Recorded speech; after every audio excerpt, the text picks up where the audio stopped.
अस्सलाम वालेकुम दोस्तों। इस शेर के साथ मेरी बात का आगाज़ करता हूँ कि बुलबुल के पैरों में कभी बाज नहीं होते, कमज़ोरों और बुज़दिलों के कभी राज नहीं होते, जिनको सर झुकाकर चलने की आदत पड़ जाए उनके सरों पर कभी ताज नहीं होते।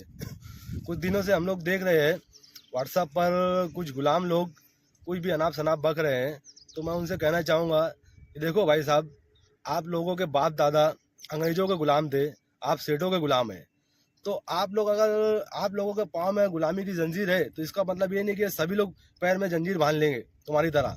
तो कुछ भी अनाप शनाप मत बको। जो लोग अपना काम कर रहे हैं कम से कम उन लोगों को अपना काम करने दो, वरना याद रखना नहीं तो जिस दिन मजदूर भाई छिड़ गए तो सबसे पहले चमचों की लाइन खराब करेंगे। ये याद रखना है क्या?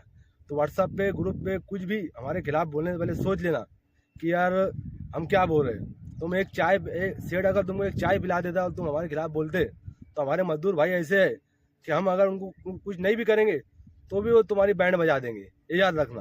अस्सलाम वालेकुम, जय हिंद।